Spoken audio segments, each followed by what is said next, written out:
The great warship Shadowbane drifted through the darkness of space, its hull scarred by countless battles.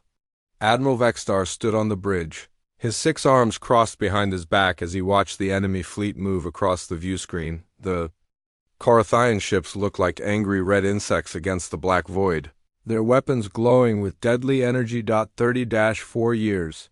That was how long this war had been going on. Vextar had been a young officer when it started, eager to prove himself in battle. Now his blue skin was marked with the ritual scars of a veteran commander, and his 4 eyes had seen more death than any being should witness. "Admiral, the enemy is moving their heavy cruisers into attack position," reported his tactical officer.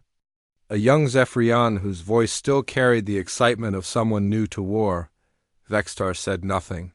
He had seen this formation 1,000 times before. The Korathians would send their cruisers forward, drawing fire from the Zephryan defense platforms. Then their destroyers would sweep in from the sides, trying to break through the shield generators. It was the same plan they had used at the Battle of Crimson Nebula and the siege of Fortress Kethmore, and dozens of other fights. The war had started over the Helios system, a cluster of 6 planets rich in Quantium-7, the rare element both civilizations needed for their technology.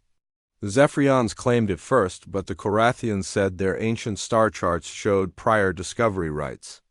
What began as a legal dispute became a shooting war when a Korathian mining ship was destroyed by Zephyrian patrol vessels. That single incident had grown into the longest conflict in galactic history. Billions had died. Entire worlds had been turned into lifeless rocks. Children on both sides knew nothing but war stories and hatred for the enemy. On the other side of the battle zone, General Thokran watched the same scene from his command station aboard the mobile fortress Ironheart.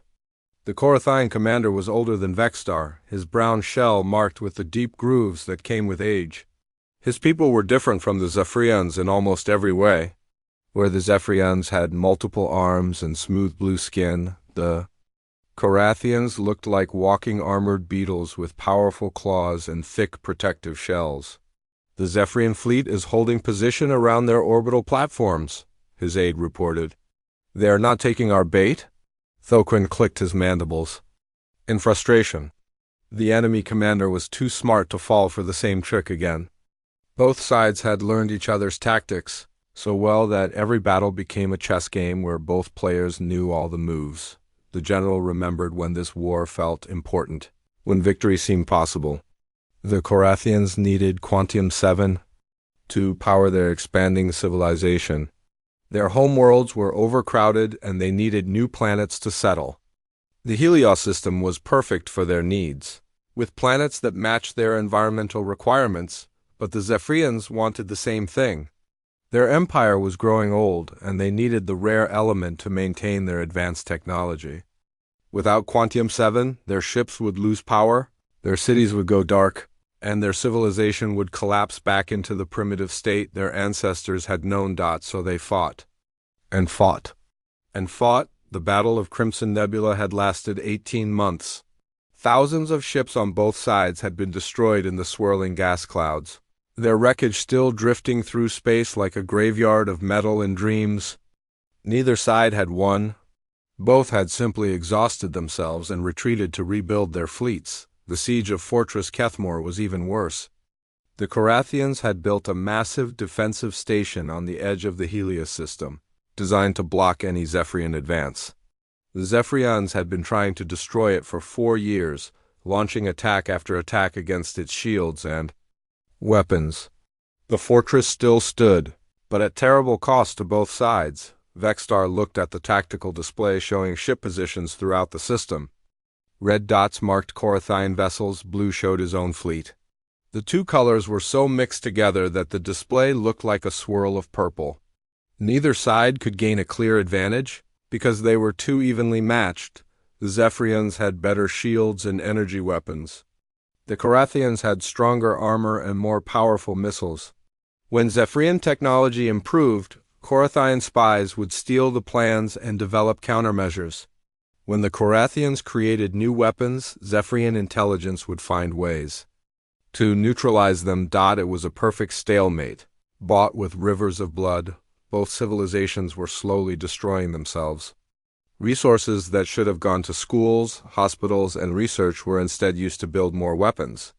Young people who should have been scientists, artists, and teachers became soldiers instead. Entire generations knew nothing but war. Thokran studied his own tactical display, noting the familiar patterns. The Zephyrian admiral was skilled, perhaps the best commander the enemy had ever produced. But skill was not enough to break a deadlock that had been built over decades of mutual learning and adaptation. The Korathian general had tried everything. Surprise attacks, siege warfare, diplomatic deception, even attempts to turn Zephyrian colonies against their own empire. Nothing worked.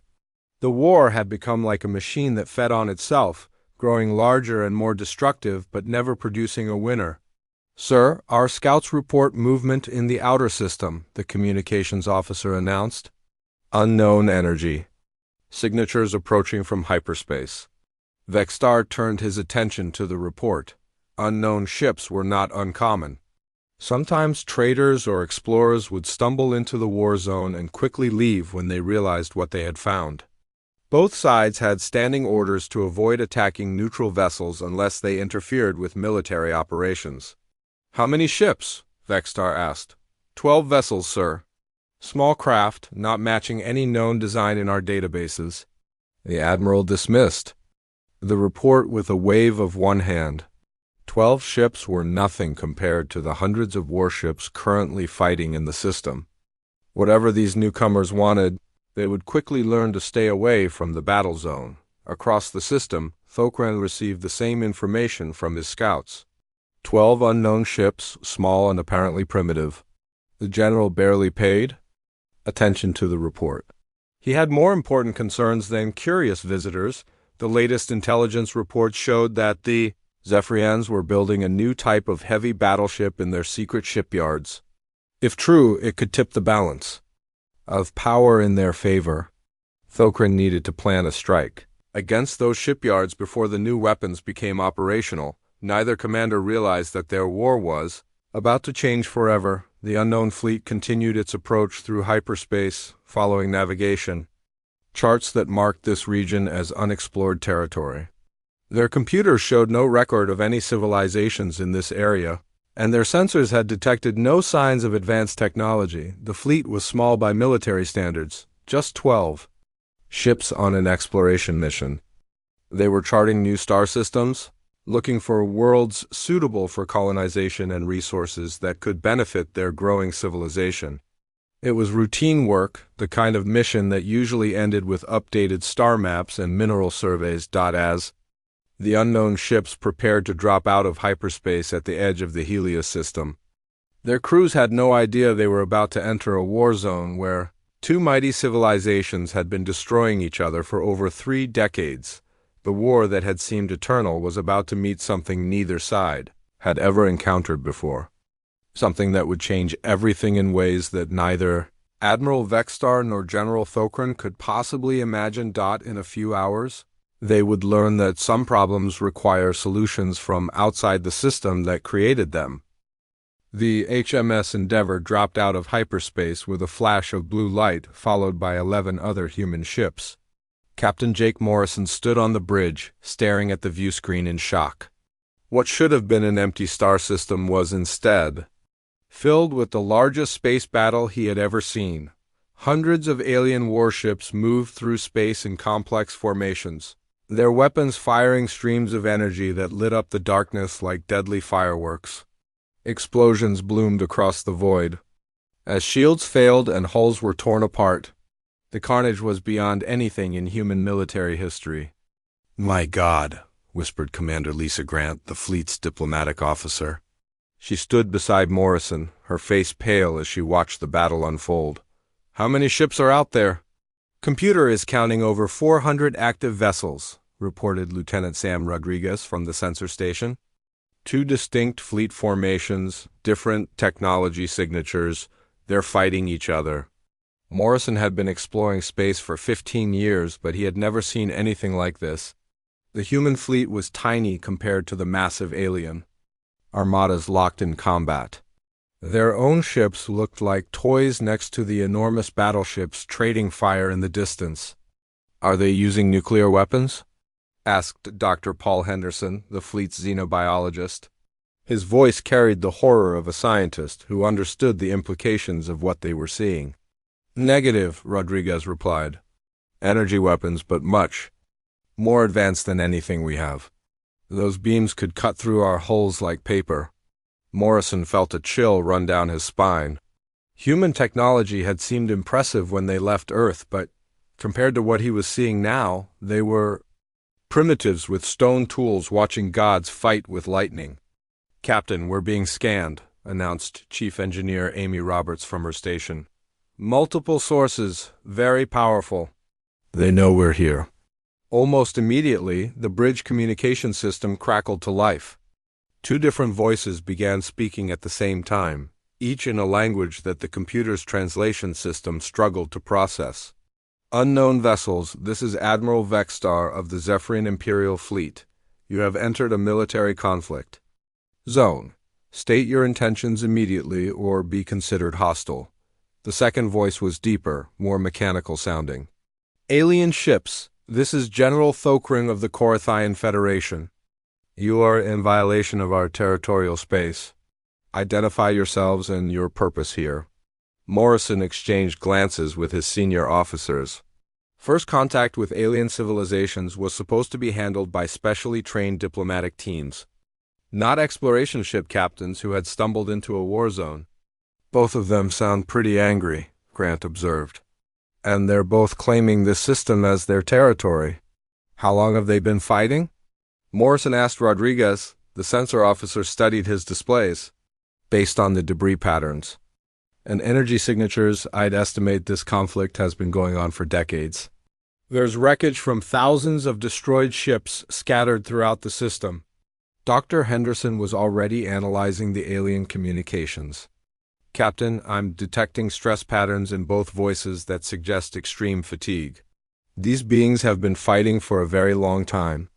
Morrison made a decision that would change galactic history, open a channel to both fleets. "Let's see if we can figure out what's going on here." The view screen split to show two very different alien faces. On the left was Admiral Vexstar, a blue-skinned being with 4 eyes and 6 arms. His expression was stern and wary. On the right was General Thokrin, who looked like a walking armored insect with powerful mandibles and glowing red eyes. "I am Captain Jake Morrison of the Human Exploration Fleet," Morrison began. "We're from Earth, and we're here on a peaceful mission to chart new star systems. We had no idea this system was occupied, and we certainly didn't know there was a war going on." Both alien commanders stared at him in surprise.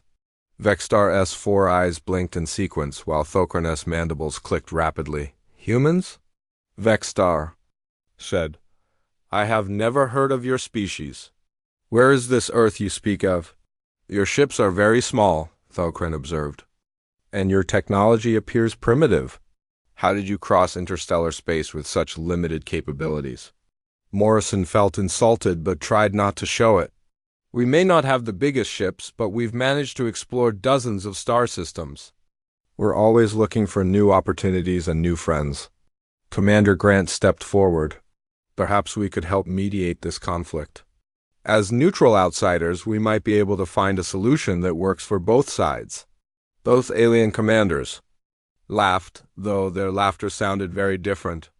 Vexstar was a musical trill, while Thokrin was a harsh grinding sound. "You do not understand the situation, little human," Vexstar said. "This war has been going on for 34 years. Too much blood has been spilled for peace to be possible. The Zephyrians are lying thieves who stole our rightful territory," Thokrin added. "They must be defeated completely, or they will simply attack us again when we are weak." "We discovered this system first," Vexstar replied angrily. "The Korathians. Are the invaders here?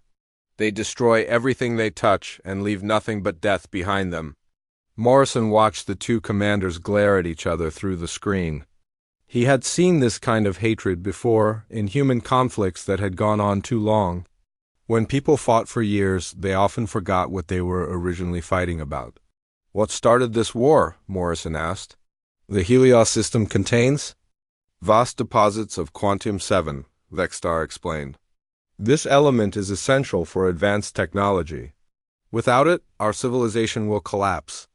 Our people need new worlds to colonize, Thokrin said.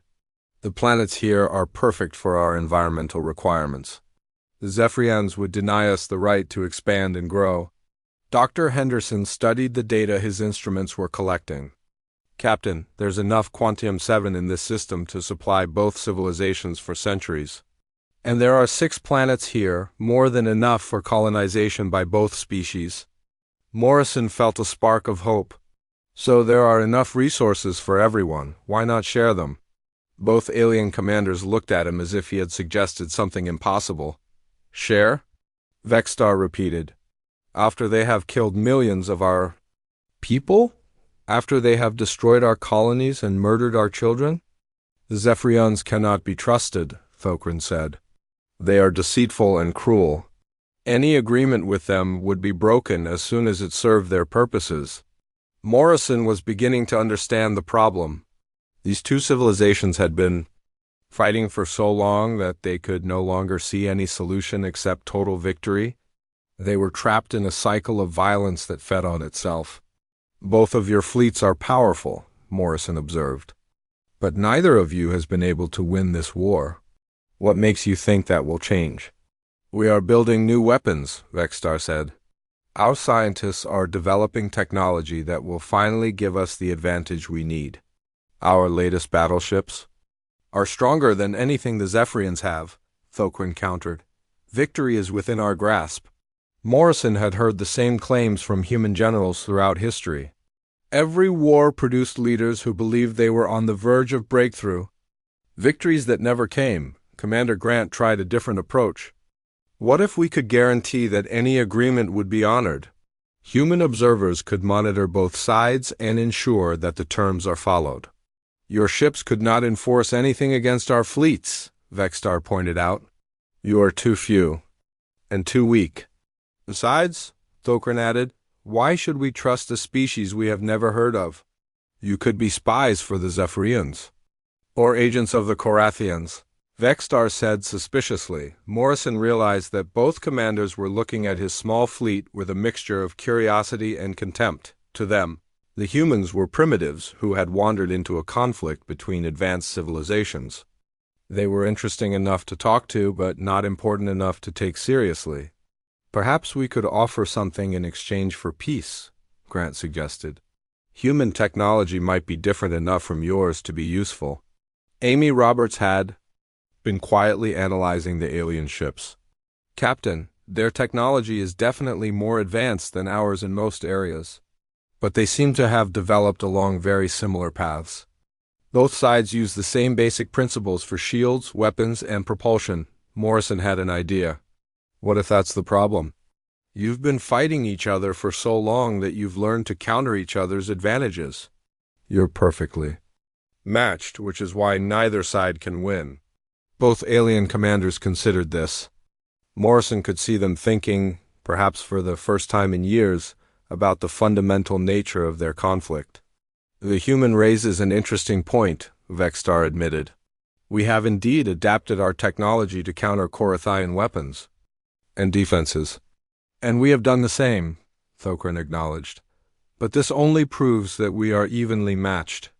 It does not change the fact that only one side can control this system. Morrison made his final offer. Give us 24 hours to study your conflict. Let us examine the situation with fresh eyes. If we can't find a solution that both sides can accept, we'll leave and never bother you again. The two commanders looked at each other through the screen, their ancient hatred temporarily replaced by curiosity about these strange newcomers. Lieutenant Colonel Ben Turner had been staring at tactical displays for 18 hours straight, and what he saw made no sense. The human fleet's chief tactical officer rubbed his tired eyes and looked again at the data streaming in from sensors throughout the Helios system. This is impossible, he muttered to Major Kate Sullivan, who sat at the workstation next to him. No military force should be this predictable. Sullivan looked up from her own analysis. What do you mean? Turner pointed at the holographic display showing ship movements over the past 3 days. Look at this. The Zephyrians move their heavy cruisers into position at exactly 1400 hours every day. The Carathians respond by shifting their destroyer squadrons to the left flank. Then the Zephyrians counter by reinforcing their right side. It's like watching a dance that both sides have memorized. Captain Chris Davis walked over from the communications station. I've been monitoring their battle chatter. They're using the same tactical codes they used 6 months ago. Neither side has changed their encryption or communication protocols in over a year. Turner shook his head in amazement. In human warfare, tactics evolve constantly. Commanders who don't adapt get replaced by ones who do. But these aliens seem to be stuck in patterns that go back decades. Major Sullivan pulled up a different display. It gets worse. Look at their supply lines. The Carathians send supply ships to their forward bases every Tuesday and Friday. Zephyrians attack those supply runs every Tuesday and Friday. Both sides know exactly when and where the attacks will happen, but they do it anyway. Why don't they change the schedule? Davis asked. Because, Turner said slowly, they've been doing it this way for so long that they've forgotten they can change it. They're not fighting a war anymore. They're performing a ritual. Across the ship, Commander. Lisa Grant was having her own revelations. She had spent the day reviewing diplomatic communications between the two sides, trying to understand how the conflict had become so entrenched. Dr. Henderson, she called to the xenobiologist, come look at this. Henderson joined her at the diplomatic station. What did you find? 34 years of peace negotiations, Grant said, pointing at files on her screen. Both sides have tried to end this war dozens of times. Look at these proposals. Henderson read through the documents. These are actually reasonable agreements. Shared mining rights, divided colonization zones, joint administration of disputed territories. Why didn't any of them work? Because, Grant said with growing excitement, they always break down on the same issue. Both sides demand that the other side admit they started the war and pay reparations for damages. But that's impossible, Henderson observed. After 34 years of fighting, both sides have suffered equally. Any reparations would just be symbolic. Exactly, Grant agreed. They're not really fighting over resources anymore. They're fighting over pride and the need to be right about something that happened before most of their current soldiers were even born. Meanwhile, Chief Engineer Amy Roberts was conducting her own investigation into alien technology. What she discovered was both fascinating and frustrating. Captain Morrison, she called over the intercom, you need to see this. Morrison joined her in the engineering section, where Roberts had set up displays showing detailed scans of both alien fleets. Their technology is definitely more advanced than ours, Roberts began, but it's also more limited. Both sides have developed their weapons and defenses along almost identical paths. What do you mean? Morrison asked. Roberts highlighted different systems on the display. Look at their energy shields. The Zephyrians use rotating frequency modulation to deflect incoming fire. The Carathians use phase-shifted harmonics to do the same thing. Different methods, same result. So, they've learned to counter each other's advantages, Morrison observed. That's just the beginning, Roberts continued. Their weapon systems, their sensors, their propulsion technology, everything has been designed to counter the other side's capabilities. They've created a perfect stalemate. Morrison studied the data. What about our technology? How does it compare? Roberts smiled. That's where it gets interesting. Our weapons operate on completely different principles. Our plasma torpedoes use magnetic containment fields that their shields aren't designed to stop. Our sensors use quantum entanglement detection that their jamming systems can't block. You're saying our primitive technology might actually be more effective against them than their advanced weapons are against each other. Exactly, Roberts confirmed. They've been preparing to fight each other for so long that they've forgotten how to fight anyone else. Turner had reached the same conclusion from his tactical analysis. He called Morrison to the bridge and showed him the data his team had collected. Captain, this isn't really a war anymore, Turner explained. It's a stalemate that both sides have learned to live with. They fight the same battles over and over, but neither side really tries to win. What do you mean? Morrison asked. Turner pulled up a tactical display. Look at their targeting priorities. The Zephyrians could destroy the Korathine command ship with a concentrated attack, but they never do. The Korathians could break through the Zephyrian defensive line if they committed all their forces, but they always hold back reserves. Why would they do that? Because, Turner said grimly, they're both afraid of what happens if they actually win. This war has become their entire identity. Their economies, their governments, their cultures, everything is built around the conflict. If it ended, they'd have to figure out how to live in peace, and they've forgotten how to do that. Morrison felt a chill as he realized the implications. They're not trying to win the war. They're trying to make sure it never ends. Right, Turner confirmed. And that's why all their peace negotiations fail. Neither side really wants peace. They want to be right, and they want the other side to admit they were wrong, but they don't want the war to actually stop. Commander Grant joined them on the bridge. Captain, I think I understand why our diplomatic approach isn't working. Both sides see us as potential allies, not as mediators. They're trying to recruit us to their cause. What do you suggest? Morrison asked. We need to stop thinking like diplomats and start thinking like parents, Grant replied. These two civilizations are acting like children who have been fighting so long they've forgotten what they're fighting about. Sometimes the only way to stop a fight is to take away the toys, Dr. Henderson approached with his own analysis. Captain, I've been studying their psychological profiles.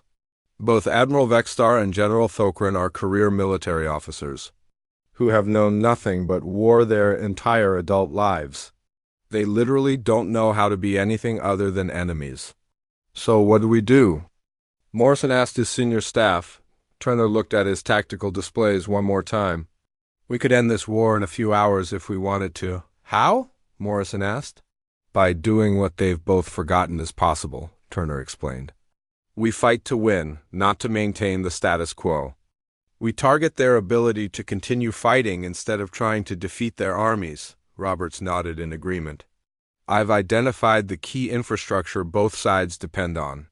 Their orbital weapons platforms, their communication networks, their supply depots. If we eliminate those, they won't be able to keep fighting whether they want to or not. But that would make us aggressors, Grant pointed out. We'd be attacking both sides. No, Morrison said slowly. We'd be attacking the war itself. There's a difference. The captain stood up and walked to the view screen, where the alien battle continued to rage. Explosions lit up the darkness as ships that should have been exploring. The galaxy instead destroyed each other in an endless cycle of violence. Set up a meeting, Morrison ordered. I want to talk to both commanders one more time. What are you going to tell them? Grant asked and Morrison turned back to his officers. The truth. That their war is over whether they want it to be or not. They can either accept that fact and start building a better future, or they can watch their civilizations collapse while they argue about who was right 34 years ago. And if they refuse? Morrison looked at the tactical displays showing the patterns of a war that had become a ritual, a dance of death that both sides had forgotten how to stop. Then we'll remind them that wars are supposed to end, he said quietly. And sometimes it takes an outsider to show people how to stop fighting and start living. The human fleet had been in the system for 23 hours. In one more hour, their self-imposed deadline would expire. Morrison had promised both alien commanders that they would leave if they couldn't find a solution, but as he looked at the data his officers had collected, Morrison realized they had found a solution. The question was whether they had the courage to implement it. The war that had seemed eternal was about to face something neither side had ever encountered, an enemy that fought to end conflicts rather than perpetuate them. Captain Jake Morrison stood before the communication screen, facing both Admiral Vextar and General Thokran for what he knew would be the last time as a peaceful mediator. The 24-hour deadline had arrived, and neither alien commander looked like they expected anything important to happen. Human Captain, Vextar said with 4 eyes blinking slowly, your time is up. I trust you have learned that some problems cannot be solved by outsiders who do not understand the complexities involved. Thokran's mandibles clicked in agreement. Perhaps now you will choose a side to support. Your small fleet could provide useful intelligence about enemy movements. Morrison looked at both commanders steadily. I have a proposal for you. Stop fighting immediately and begin real peace negotiations. Share the Helios system and its resources. Work together instead of destroying each other. Both aliens laughed, the same dismissive sounds Morrison had heard the day before. Impossible, Vextar declared. Too much blood has been spilled for such naive solutions. The Zephyrians cannot be trusted, Thokran added. They will break any agreement as soon as it serves their purpose. Morrison nodded slowly. I thought you might say that. So let me make this very clear. You have 1 hour to begin ceasefire negotiations. If you refuse, humanity will end this war by force. The laughter stopped immediately. Both alien commanders stared at Morrison as if he had lost his mind. You, Vextar said incredulously. 12 primitive ships against our combined fleets of over 400 vessels. Your weapons cannot even penetrate our shields, Thokran scoffed. What possible threat could you pose to civilizations that have been fighting for 34 years? Morrison's expression remained calm. You've been fighting each other for 34 years? You've never fought us. There's a difference. This is madness, Vextar protested. Your ships will be destroyed in minutes. Maybe, Morrison agreed, but your war will still be over. 1 hour, gentlemen, use it wisely. He cut the communication and turned to his officers. Lieutenant Colonel Ben Turner was already at his tactical station, ready to coordinate the attack. Major Kate Sullivan had moved to the electronic warfare console. Captain Chris Davis stood at communications, prepared to jam enemy signals. Are we really doing this, Captain? Commander Lisa Grant asked quietly. They've forgotten that wars are supposed to end, Morrison replied. Someone needs to remind them. Chief Engineer Amy Roberts spoke from her station. All ships report ready. Captain, plasma torpedoes are armed and target coordinates are locked in. Morrison took a deep breath. What they were about to do would be the most aggressive action humanity had ever taken against alien civilizations. But sometimes peace required force, and sometimes ending violence meant using violence. All ships, Morrison announced over the fleet communication system. This is Captain Morrison. Today, we're going to do something that hasn't been tried in this system for 34 years. We're going to fight a war to end it, not to continue it. Remember, we're not fighting the Zephyrians or the Korathians. We're fighting the war itself. Turner had divided the human fleet into 4 groups. 3 ships would target the massive orbital weapons platforms that both sides used to control space around key planets. 4 ships would attack the communication networks that allowed the alien fleets to coordinate their movements. 3 ships would strike at the industrial complexes producing weapons and supplies. The remaining 2 ships, including Morrison's flagship, would provide cover and coordination. Target the infrastructure, not the ships, Morrison ordered. We want to make it impossible for them to continue fighting, not impossible for them to survive. The first human attack began with the HMS Explorer and HMS Pioneer striking at the orbital defense platforms around the 3rd planet.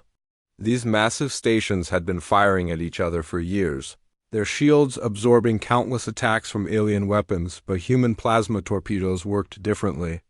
Instead of trying to overload the shields with raw power, they used magnetic containment fields to slip through the energy barriers like they weren't there. The torpedoes struck the station's power cores directly. The explosions were visible across the entire system. Defense platforms that had withstood decades of bombardment vanished in brilliant flashes of light.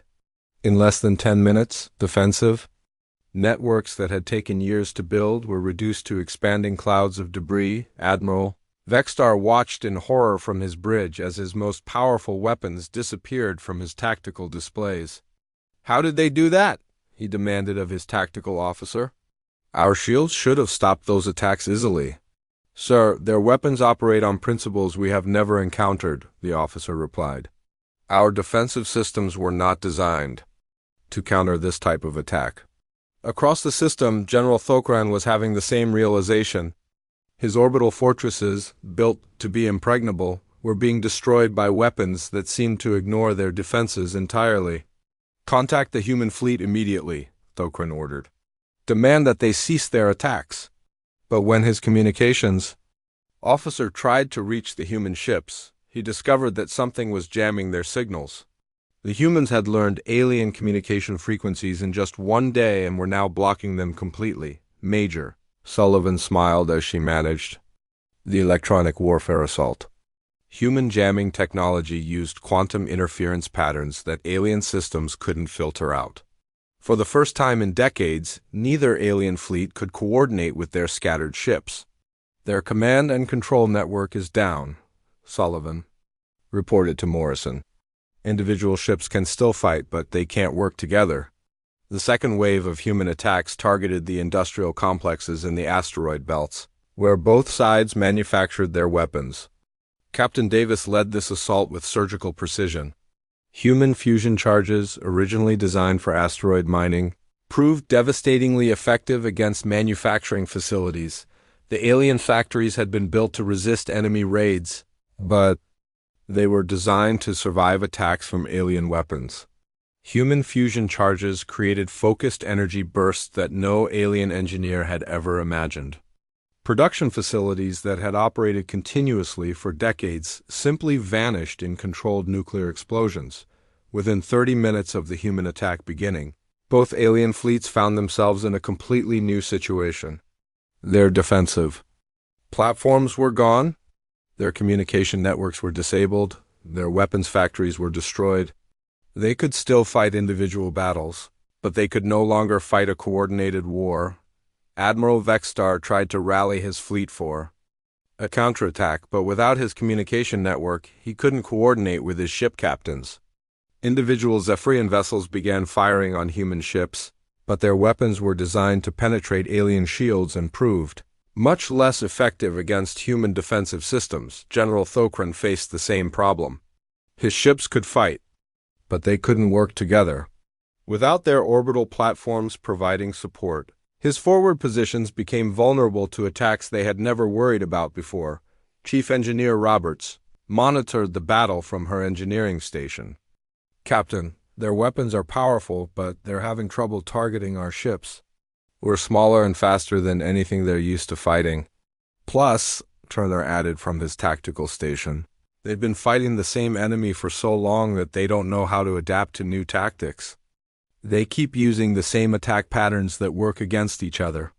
The third wave of human attacks targeted the supply depots and logistics networks that kept both alien fleets operational. Without these supplies, the great warships that had battled for decades would be reduced to powerless hulks. Drifting through space. Morrison watched the tactical display as red and blue dots representing alien ships began to move erratically. Without central coordination, without defensive support, and without supply lines, both fleets were falling apart. "Captain," Grant reported, "we're receiving communication requests from both alien commanders. They want to talk." "Not yet," Morrison replied. "They need to understand that their war is really over before they'll be ready to listen." The final phase of the human attack was the most dramatic. Turner led a strike against the command ships themselves, not to destroy them but to disable their ability to command their fleets. Precision strikes knocked out communication arrays, sensor networks, and tactical computers. Within 4 hours of beginning their assault, the human fleet had effectively ended a war that had raged for 34 years. Not by conquering either side, but by removing their ability to continue fighting. Admiral Vexstar sat on his bridge, staring at displays that showed nothing but static. His mighty fleet was still intact, but it was blind, deaf, and unable to coordinate any meaningful attacks. General Thokran found himself in the same situation. His powerful warships still had weapons, but without targeting systems, communication, networks, or supply lines, they were little more than expensive museum pieces. "Now," Morrison told Grant, "open a channel to both commanders." The communication screen split to show two very different alien faces, both wearing expressions of shock and disbelief. "Gentlemen," Morrison said calmly, "your war is over. Not because either of you won, but because the conditions that allowed it to continue no longer exist." 3 days after the human attack, Admiral Vextar and General Thokran sat across from each other at a conference table aboard the neutral station that Commander Lisa Grant had established in the center of the Helios system. It was the first time in 34 years that the two commanders had been in the same room without weapons pointed at each other. The silence was uncomfortable. Both aliens kept glancing at Captain Jake Morrison, who sat at the head of the table. With his senior officers, the human captain looked relaxed. But everyone in the room knew that 12 human ships had accomplished what hundreds of alien vessels could not do in over 3 decades. "This is difficult," Vextar finally admitted, his 4 eyes focusing on different points around the room. "I have spent my entire adult life fighting the Korathians. I do not know how to be anything else." Thokran's mandibles clicked slowly. "I understand. My people have known only war for a generation. Our children grow up hearing stories of Zephyrian cruelty. How do we tell them that the enemy is now a neighbor?" Dr. Paul Henderson leaned forward. "Perhaps that's exactly what you need to tell them. That enemies can become neighbors when they choose to stop fighting." "It is not that simple," Vextar protested. "My people will demand justice for the millions who died in this war. They will want the Korathians to pay for their crimes. And my people will demand the same from the Zephyrians," Thokran replied. "Too much blood has been spilled. For easy forgiveness?" Morrison had been listening to similar arguments for 3 days. Both commanders wanted peace, but they were trapped by the expectations of their own civilizations. Decades of propaganda had taught both sides that their enemies were monsters who could never be trusted. "Let me ask you something," Morrison said. "What did your people want before this war started?" Vextar thought for a moment. "Prosperity, security, a chance for our children to live better lives than we did. The same things my people wanted," Thokran acknowledged. "We needed new worlds because our old ones were becoming overcrowded. We needed Quantium 7 to power our expanding civilization." "So you both wanted the same things," Morrison observed. "But instead of working together to get them, you spent 34 years making sure that neither side could have them." Commander Grant pulled up a holographic display showing the current state of both civilizations. The images were sobering. Zephyrian worlds showed massive war damage and economic collapse. Korathian colonies were struggling with resource shortages and infrastructure failures. "Your war has cost both sides more than they could ever hope to gain," Grant explained. "The Zephyrian Empire has spent more resources fighting this war than they could mine from the Helios system in 100 years. The Korathian Federation has lost more colonies to the war than they could ever establish here." Lieutenant Colonel Ben Turner added his tactical assessment. "From a military perspective, this war stopped making sense 20 years ago. Both sides have been fighting out of habit rather than strategy." Major Kate Sullivan displayed economic data. "The cost of maintaining your fleets for 1 year could have built mining facilities, terraforming equipment, and civilian infrastructure that would have benefited both civilizations." Vextar studied the numbers with growing dismay. "These calculations cannot be correct. We were fighting for survival." "No," Morrison said gently. "You were fighting because you had forgotten how to stop. Survival would have meant finding a way to share this system peacefully." Chief Engineer Amy Roberts presented her analysis of the Helios system's resources. "There's enough Quantium 7 here to supply both civilizations for at least 500 years. The 6 planets could support Korathian colonies while providing the Zephyrians with the mining bases they need. But how do we divide it fairly?" Thokra asked. "Who controls what? Who makes the decisions?" "You make them together," Morrison replied. "Joint administration, shared responsibilities, mutual benefits." Both alien commanders looked skeptical. Vextar shook his head. "Our species are too different. We could never work together effectively." "Really?" Morrison asked. He gestured to Captain Chris Davis, who activated a recording device. The recording showed footage from the recent battle, but not the human attack. Instead, It showed something that neither alien commander had noticed during the fighting. In several instances, Zephyrian ships had rescued Korathian survivors from destroyed vessels. In other cases, Korathian crews had provided emergency assistance to crippled Zephyrian ships. Even in the middle of a war, your people helped each other when lives were at stake, Morrison pointed out. That tells me that cooperation is possible. If you give it a chance? Thokran clicked his mandibles thoughtfully. I had not realized that was happening. Your soldiers are not as different as your propaganda claims, Dr. Henderson observed. They're all just people trying to survive in a situation that got out of control. Morrison stood up and walked to the window overlooking the system. In the distance, ships from both fleets were working together to clear debris from the destroyed installations. Human engineers were supervising the joint crews, but the actual work was being done by former enemies who were slowly learning to cooperate. Your crews are already working together, Morrison noted. The question is whether your governments are smart enough to follow their example. Commander Grant presented the framework for a permanent peace agreement. The Helios Accords would establish joint sovereignty over the system. Both species would have equal rights to mining operations and colonization.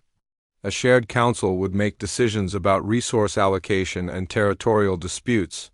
And who would enforce these agreements? Vextar asked suspiciously. What prevents either side from breaking the treaty when it becomes convenient? We would, Morrison said simply. Humanity will maintain a permanent observation post in this system. Any violation of the peace agreement will result in the same response you saw 3 days ago. The threat was clear but not hostile. Both alien commanders had seen what human weapons could do to their military infrastructure. Neither wanted to face that kind of attack again. You would stay here permanently? Thokran asked. Why would your people make such a commitment? Morrison smiled. Because peace is good for business. A stable Helios system means trade opportunities, cultural exchange, and technological cooperation. A war zone means waste, destruction, and missed opportunities. Amy Roberts added her perspective. Both of your civilizations have technologies that could benefit humanity. The Zephyrians have advanced shield systems. The Korathians have developed remarkable armor materials. Trade agreements could help all three species. Over the next several hours, the details of the peace treaty were negotiated. The Zephyrians would control the inner planets with their rich Quantium-7 deposits. The Korathians would colonize the outer worlds that match their environmental needs. The asteroid belts would be jointly mined, with profits shared equally. A new city would be built on the fourth planet, serving as the capital of the joint administration. Representatives from both species would work together to govern the system. Human observers would monitor compliance and help resolve disputes. What about reparations? Vextar asked. My people will expect compensation for their losses. Both sides will contribute to a reconstruction fund, Grant explained. Instead of paying each other, you'll both pay into a joint account that will be used to rebuild damaged colonies and infrastructure. This way, everyone benefits from the peace instead of being punished for the war, Morrison added. Thokran considered the proposal carefully. And our military forces? What happens to the fleets that have been fighting for so long? Turner presented the military restructuring plan.